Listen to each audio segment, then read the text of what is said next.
Hello, it's Jules and Lorraine from Our Crafty Home. Hi there. And we're going to do a WIP Chat. So it's going to be about 40 minutes of WIP Chat. And we're going to talk about the 70s, which we felt was a decade of major transformation, especially for us, but even our city, all the things we were going through. So we're going to go through this for about 40 minutes. And then at the end, please stay and take a watch of the slide presentation. Most of the slides will represent I think about 4 minutes of slides will represent some of the things we've been talking about in our WIP Chat. So, Lorraine, could you just explain the WIP Chat, the part that you're working on right now? Okay, so I'm working on Our Savior is Born by Donna Gelsinger. And as you can see, there's a lot of dark colors within the little donkey. But what's beautiful about that is we had the enhancement package, and so it brings out a lot of beautiful colors in the donkey, and as well as the Virgin Mary. So that's currently what I am working on and quite enjoying it. And I'm working on Holiday Shop, and I've featured some progress on that to sort of show where I'm going on that one. And that's Diamond Art Club, and really enjoying that. And a lot of variation of colors, even though there's only 64 colors. They're nice sparkly colors. They're real Christmassy ones. So I'm really enjoying that. Okay, so we were going to talk the 70s. It was a major decade of transformation and transition. Starting with Lorraine and I was going up to this point from grade 7 all the way up to grade 11. I was in Collège Saint-Jean, which the idea of that was to give a French education if you were in high school. And Lorraine, she can talk to you about academy. So for me, I was originally in grade 1 at Grandin School, but then as of grade 2 to 11 inclusive, I was at the Academy Assumption, and the same situation where you were getting your education. And I'll tell you, a lot of our books was in the French language. So there was like chemistry in French, biology, and so it was quite intense. And but at the same time, at this academy, we had a series of nuns who taught us. And that was really nice. And then we had a fantastic gymnastic teacher who also taught dance to us. And her name was Lise Holton. And to this day, I think the world of her, although unfortunately she passed away 3 or 4 years ago. And so what happened is there must have been federal funding. I remember back then there was federal funding for expanding the education for French and expanding through a high school. So J.H. Picard High School was formed in September 1972, and we were the first grade 12 students to attend and graduate in 1973. So it was a Francophone school, and this is where Lorraine and I met. First, she helped me to become the vice president of the student council, and then to help me run my football pools. So, yes, there was some nefarious activities taking place in getting Jules voted in as the vice president. And behind the scenes, what I was doing was I was committing to having these girls date Jules. So that seemed to be a real helper in that situation. All I can say is that if you were interested in me, were you really that honest about them dating me? Yeah, because I knew it wasn't going to come to fruition. Oh, you knew that? Yeah. Oh, that's nice. Okay. Anyway, I'd found out about this later on. I was kind of surprised by it. So, but it was an exciting time. You know, we were a new school. Everything was new. It was exciting. Got involved in football and ended up quarterbacking the team they called the Pumas, and we did pretty well. So it was really good. I enjoyed the time we had there. It was it was, to me, a lot of fun. During that period, now the interesting thing is during that period of time, I remember everybody was talking about it, the 1972 Russia-Canada Hockey Series. And this was pretty exciting because everybody was talking about it. And in Canada, this was kind of a critical thing because it had never happened before. Not getting at the professional level, get the best players to play. And unfortunately for Canada, they had to put together a team really quickly to play. And so how do you do that, right? Versus the Russian team, which was a well-oiled machine. These guys played soccer together, football together. Most of it was they knew each other really well. And the way they were on the ice was something to behold. It was quite amazing to watch them play. The thing is with Canada, what ended up happening is the series, so there was 4 games in Canada and 4 games in the Soviet Union, in Moscow. And people in Canada will always remember this series, especially the winning goal by Paul Henderson. His goal on September 28th, 1972, with 34 seconds left in Moscow, gave Canada the edge in the series of 8 games. So game 1, Montreal surprised Team Canada 7-3. So they beat Canada 7-3, but in Toronto, Canada came back and won 4-1, which was really amazing.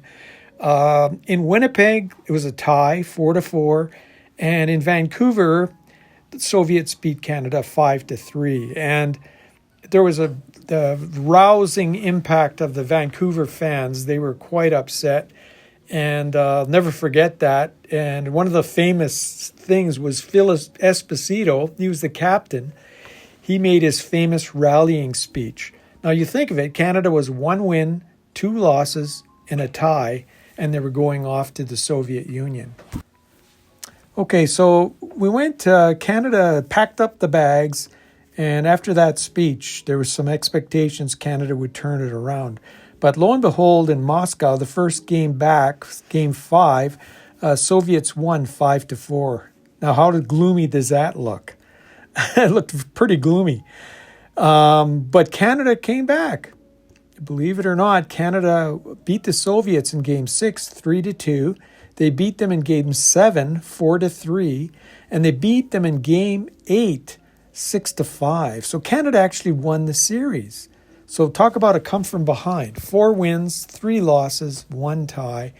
And Canada was elated and excited. So that's something that Canada really celebrated because it was all, there wasn't much known about the Soviet Union, and communism to people was kind of a scary thing. And so when you don't have knowledge or know about anything, it takes on this aura. And that's what Canada faced. And we got through it. We won the series. And after that, games with the Russians, they came over and played a whole bunch of different series and stuff. And so anyway, it was just a very eventful, important thing. And it happened right when we were going into high school. So that's why I bring it up at this time. Well, not only that, but in our school, I remember the TV screens were set up, the TVs, in the spare classes, in a couple spare classes. So some of the students was watching this. Yeah, so it was an exciting time. So later on, and I'll have pictures of this, you can see that, our graduation. And we graduated from the high school. We were the first graduates to come out of this high school, so that's what was exciting. And it was really, really a wonderful event. Had a nice dance and celebration and everything. So then, then your life transitions, right? After grad is always something where, okay, now what? I had my plans already, and Lorraine did too. She had plans.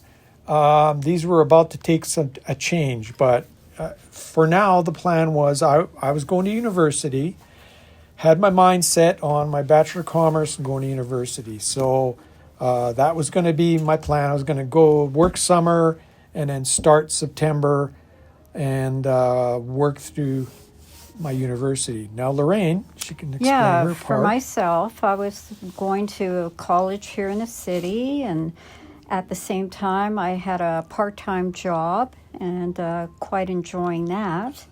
So, and then, of course, my parents absolutely fell in love with Jules. So, on their 32nd anniversary, they wanted me to invite Jules, and we all went to a really nice restaurant here in the city called the Beachcomber.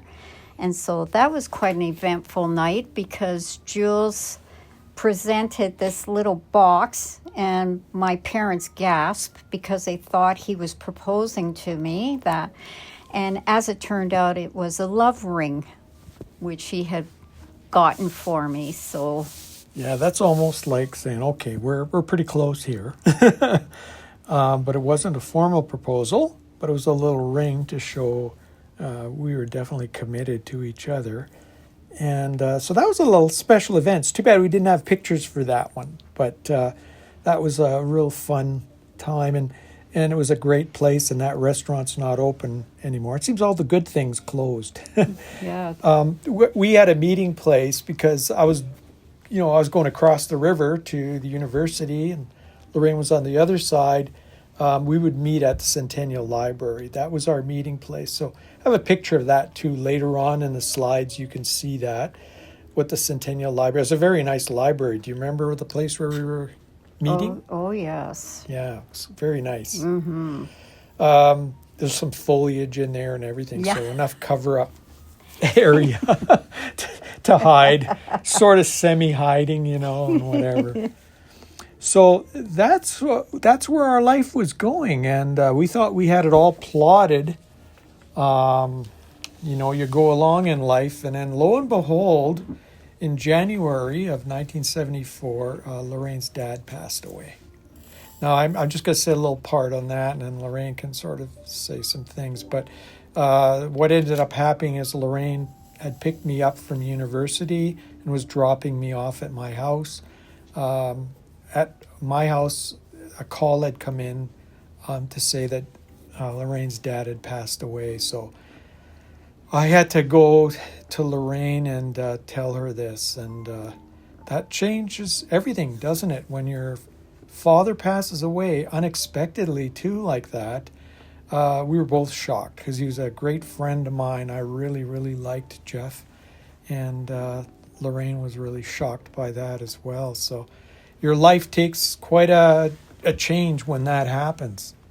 Well, especially with me being so close to my father, it was absolutely devastating, and I just couldn't believe that he had passed away. And so I was insistent upon seeing him, and he was in the morgue at the Royal Alec. And so anyways, it was a very difficult time, and it took me a long time to get over his passing. And to this day, I still feel very hurt over it. Yeah, so, and me too. I didn't know him that long, but I had fantastic memories of him because we used to sit down and he'd talk about a little bit about his war stuff, and I'd ask him questions and took a lot of interest in that. So, And he always said to me, he'd say, "Hey, phone up Jules and get him to come over. I want to talk to him."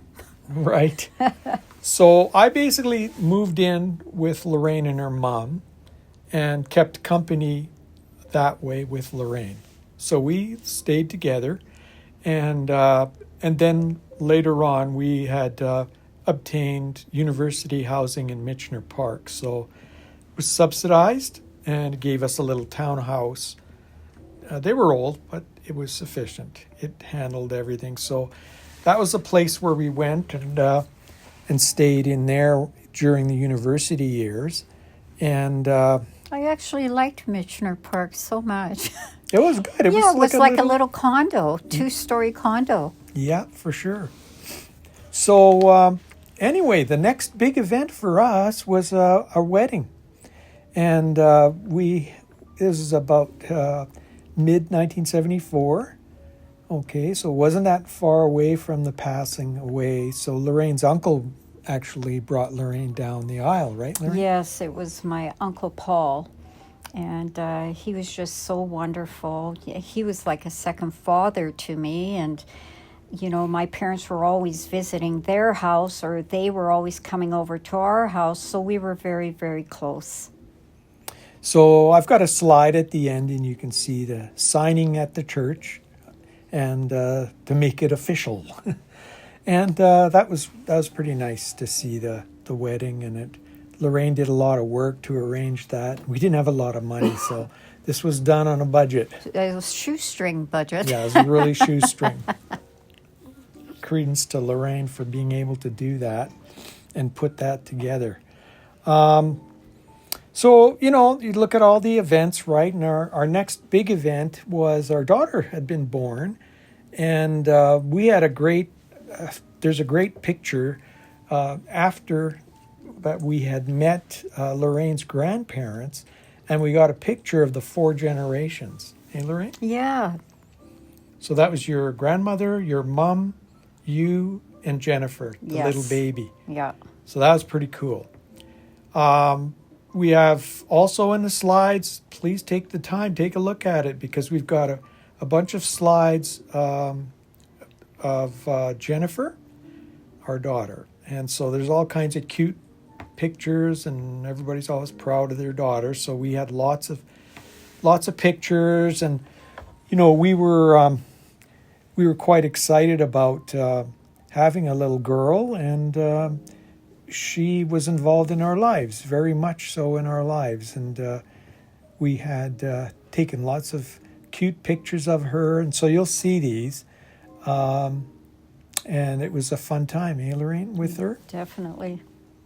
By the way, she was, I don't know if I put that picture in there. I hope I did, about the puzzle queen. Oh, She could put puzzles together, and it's strange and funny because our son was the same way. When he was born later years, yeah. much later, he took on the puzzles like nothing. It was just fantastic with puzzles. And to this day, like Jennifer is just consumed with puzzles. She's so good at them. My good grief. It's like seeing an ant at work. She's scurrying around and gets those pieces together in no time. The other thing for Lorraine and I is that we kept entertained in a cheap way too. And one of the ways we entertained ourselves with our Mattel and television. Remember that? Oh, yeah. Okay, so the next big event that we had was Lorraine and I. So yeah, we played Mattel and television, kept ourselves entertained with things like that. We did really love it. That was the family's fun game, was Mattel and television. But we were saving our money, and we had a chart, and we really wanted to move into a house. So we finally hit our goal, and we moved into our first house in Clairview. And the reason we moved into Clairview is that at that time, I'll talk about that, the emerging city, the changing city that Edmonton was. But the exciting thing is the first arm of the LRT headed to this community in Northeast Edmonton called Clairview. And so Clairview was a new community. It was great for Lorraine and I because we both ended up working downtown. And, you know, it's one of those things where if you can hop on an LRT and go to your work downtown, boy, is that ever good. So that was what got us excited about living there. And we had our first house built there by Engineered Homes. And I have some pictures too. If you see later on, you'll see some pictures of Jennifer and Lorraine inspecting the house and what it actually looked like before it was finalized. So some pictures of that coming up too. Also, you know, a special time for us, and there's a picture of that too, is our first puppy. Her name was Sarah Bumblebee, and this dog really was a beautiful dog, eh, Lorraine? Oh, yeah. Very gentle, and she was Amazing. That's what she Yeah. was. So we have a great slide picture of her, and with Lorraine and Jennifer. So if you see that at the end, and just enjoy that. Everybody loves their first puppy, and that was Jennifer's first puppy too. And she was quite emotional, Bumblebee, because when the family wasn't together, she wanted everybody to be together, or else she'd be squealing like a little guinea pig.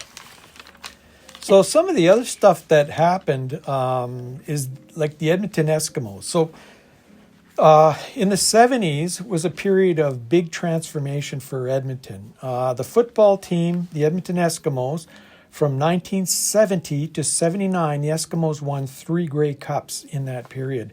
During the decade, the Eskimos compiled a record of 107 wins and 61 losses and 4 ties. One of the highlights was the start of a streak of 5 consecutive Grey Cups starting in 1978.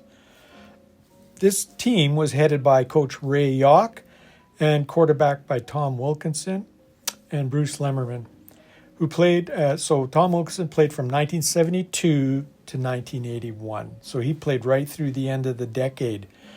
They played in Clark Stadium, which had a 25,000 capacity, but they moved into Commonwealth Stadium with a capacity of 56,000 in 1978 because of the Commonwealth Games. So the Commonwealth Games created a tremendous growth for, as a matter of fact, the team at that time was expanded. The fans were expanding. I mean, they didn't have enough capacity with 25,000 capacity. So moving into Commonwealth Stadium was perfect for the timing because the team was so good. And so I have some pictures of the old Clark Stadium. I have one. And if you look up at the top, you'll see a CJCA booth. And that's always kind of cool because our Brian Hall was our CJCA. You used to do the Brian Hall voice all the time, telecasting the games. The 60s, we absolutely suffered. As a kid, growing up in the 60s, we'd go and play football, but we'd always look at the results of the Eskimos, and it was terrible. But the 70s emerged into a fantastic team. So everything was fresh and new and exciting for the Edmonton Eskimos. So that was a big event. Now, just think, this is all happening 70s, you know. The next big thing was we'd always watch and look with the Edmonton Oilers. But before we go there, I brought Lorraine on a date to the Edmonton Gardens. So the Gardens, back then, the Edmonton Gardens was there. As a matter of fact, they existed for a chunk of time when the Oilers joined the WHA, World Hockey Association. So they had joined in 1972. We couldn't get into, I don't think our stadium was big enough. So I think our Coliseum wasn't big enough. So the Gardens only sat 5,200. And that's the Oilers' inaugural season of 72-73. That's where they played until they moved over. The Coliseum, the brand new Coliseum, was established in 1974, and I'll never forget that. But let's go back to the Gardens. Do you remember the Gardens, Lorraine? That's the first date I brought you as far as for hockey. It was the Oil Kings that we had gone to, right. And we had made a commitment that with every score that our Oil Kings made, that we would kiss. Yeah, wasn't that a good deal? Yeah, excellent. So there was a method to my madness on these things. I think so. Yeah. So that was fun to be able to go to the Gardens. The Gardens, where it was located, all the exhibition stuff happened there. Like it was right in where the action was. So when we had the big exhibition shows and things, the Gardens played a really, really important role. So it's not to be disregarded or anything. It's always sad to see these old facilities. It was above ground brick kind of facility with big pillars. Yeah. The pillars inside weren't great, right? Yeah. You didn't have that modern Coliseum look. No. They were pretty goofy there. But anyway, it was fun. It was very intimate. You can imagine with 5,200 people, it'd be very intimate setting. But anyway, the Edmonton Oilers, so they played in the World Hockey Association, and then they moved into the Coliseum, and that was setting them up now. In 1974, this was setting them up.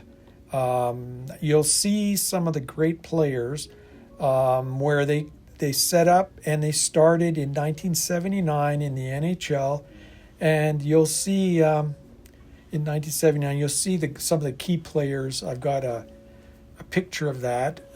Gretzky's there. I think Gretzky, Coffey, Curry, and Mark Messier.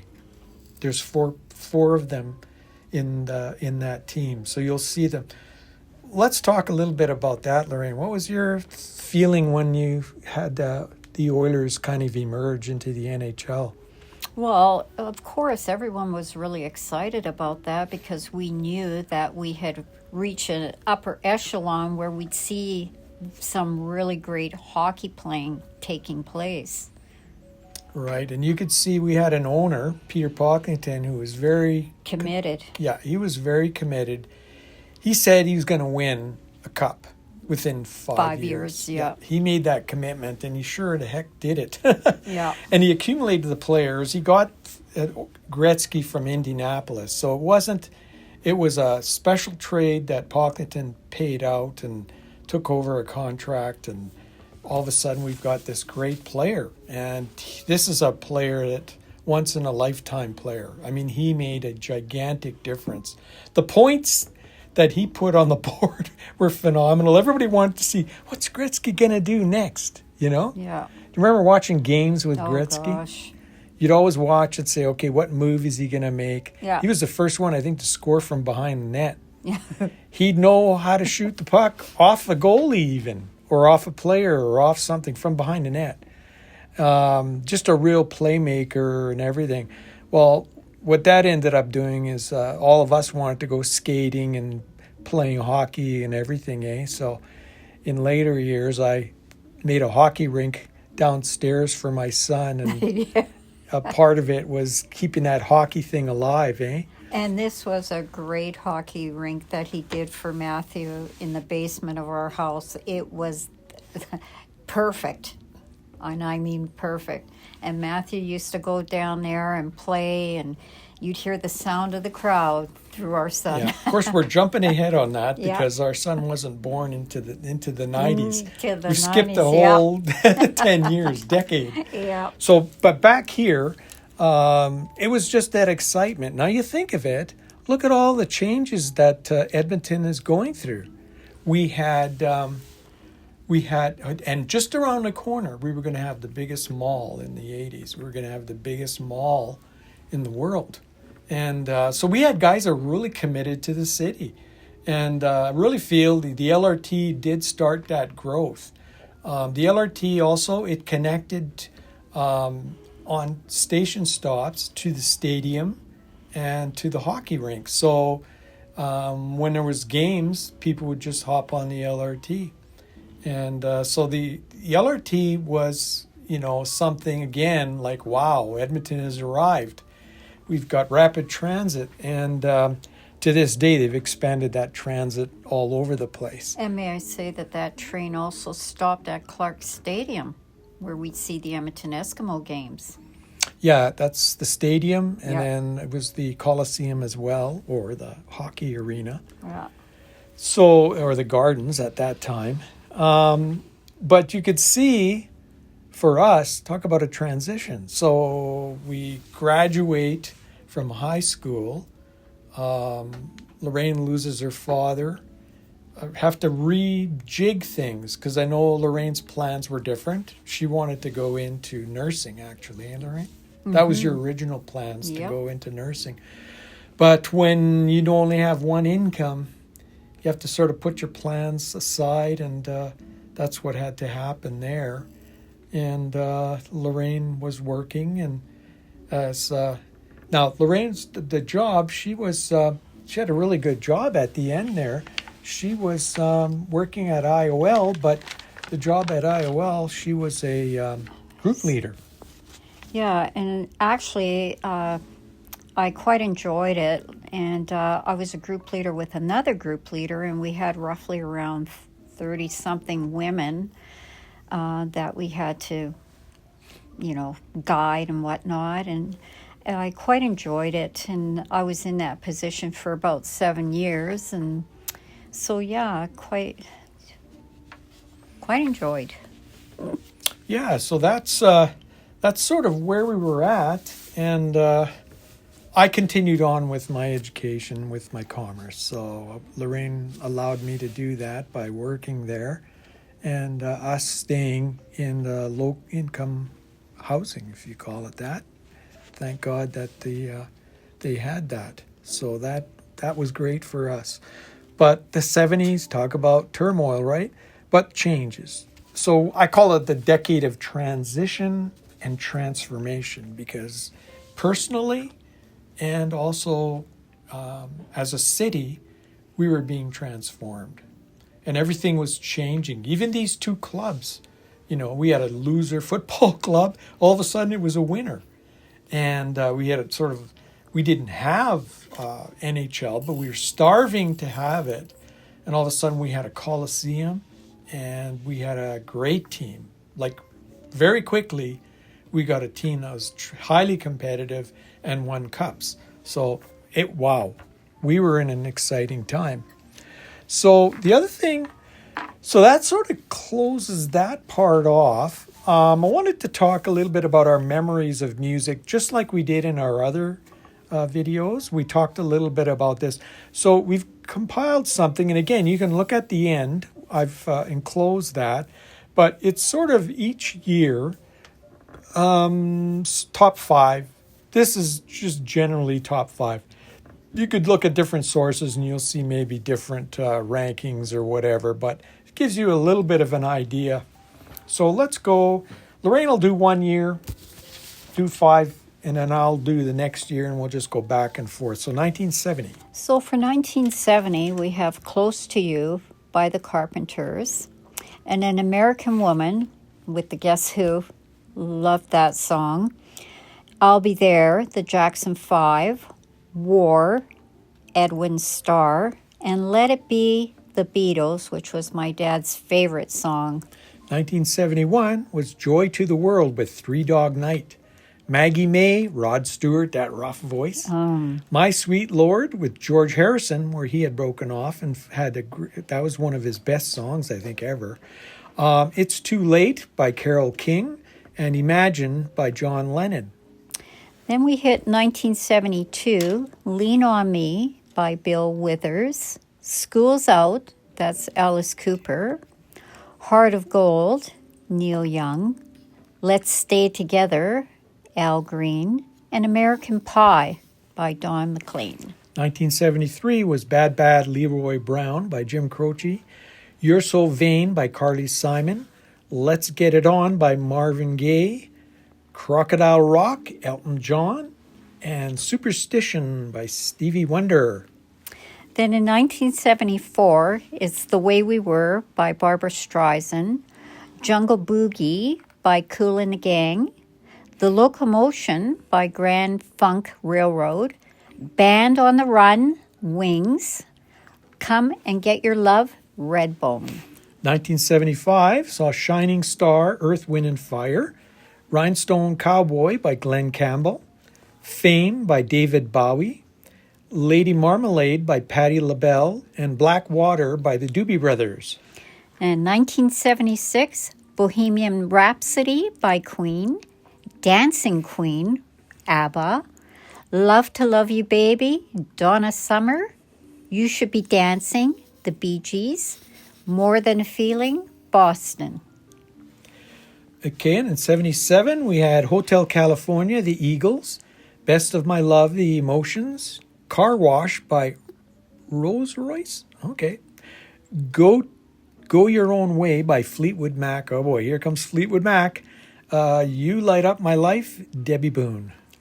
In 1978, we have Staying Alive by the Bee Gees, YMCA, The Village People, Baker Street, Jerry Rafferty, 3 Times a Lady, The Commodores, and Just the Way You Are by Billy Joel. By the way, before I go into 79, do you remember YMCA? Yes, Every their dance, movements. yes. Everybody would always do a YMCA part. Remember that? It's sign language and body motion. Yeah. So everybody always had that. Yeah. If there's a dance, they did the YMCA thing. Yeah. So anyway, he got tired of it after a while, but they still do it. Look at Trump. He did it. Okay, 1979, Le Freak by Chic, Hot Stuff by Donna Summer, Heart of Glass, Blondie, My Sharona, The Knack, and I Will Survive, Gloria Gaynor. So that kind of wraps up all the music side. Lorraine and I had many of these albums. I know we did. Well, and I used to tease you and sing to you some of these songs. Like You're So Vain. Yeah. I was just noticing you pointed that one out, eh? As the guy is saying, let's get it on, Lorraine is saying, you're so vain. But yeah, I remember you loved Rod Stewart. We went to a Rod Stewart concert. Gee, yes. Yeah, and he was kicking soccer balls. And, yeah, he was amazing.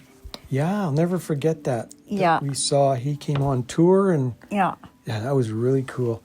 We also loved Fleetwood Mac. Fleetwood Mac, I mean, gosh. They had so many great hits. Yeah. Most of them were generated because all the fights and breakups they had, so it generated some great topics for writing songs and everything. Oh, gee. Yeah. And ABBA was a big deal. Oh, your mom. Yeah. Your mom loved ABBA. I know, that's all she'd ever play for eons and eons. I used to tease, because I'd say, Lorraine, yeah, well, that's because your brother's girlfriend was from Sweden. Yes. So your mom really lapped up that Swedish sort of background. So that was kind of cool. But yeah, there's a lot of great groups that were in here. As you could see, even with the breakup of the Beatles, that they were going on and making some of their own songs too, eh? Yeah, like Band on the Run by Wings, Paul McCartney. Paul McCartney's and band. Linda. Yeah, with his wife. So Yeah. it was quite a time, wasn't it? Mm-hmm. So the 70s, yes, lots of change, lots of turmoil as well, especially personal for us. And but then lots of good things came after that. And so we've started to finish off the 70s, everything was on an upswing. We had our new home. We had our daughter. The sports teams, give guys sports teams, and they're really happy. So our sports teams were looking really good with hockey, football. We had just seen for the first time ever. I didn't talk very much about that, but we did go to the opening ceremonies of the games, Commonwealth Games. So that was quite exciting to see the opening ceremonies. As a matter of fact, somewhere I thought I had somewhere. Well, anyway, I thought I had somewhere a record of what we did. But I know we won most of the gold, and England came in second. So, and Australia was third. So Canada did very well in those games, and that was exciting too. So yeah, so I think that's pretty well all that I have. And on here, I just wanted to show you guys, by the way, Lorraine did the first part, and I did a much smaller part. The reason is because I hit a part where it's ABs. On a diamond painting canvas, eh? Yeah, so ABs are really tricky. So you're seeing me, and I don't do that very often. You're trying to place them with tweezers. And that's where I think we're going to get that other air. Yeah, you got pen. that air pen. Just to do something a little bit easier. I tried many times with water, and there's lots of people have had a lot of hints about it. But sometimes you got some really, really bad ABs that are just, they'll stick constantly, and you just can't use them. So you'll see here in the canvas what I'm doing is I'm using tweezers. And when I use tweezers, I also go along with my hand as well to help push the tweezers in, because so you can see that with the hand. Because what ends up happening, you can lay a tweezer in, but see, you have to push it down, and if you don't have the pen to push it down, you've got to make sure that it is pushed down. So what I do is I make sure that they're pushed in. So that's what I'm doing there, and that's why we just did a shorter part for myself, and Lorraine had the longer part of just a traditional single placing of her drills, which worked out really well for her. So that's that's basically it, eh, Lorraine? Yeah, I would say so.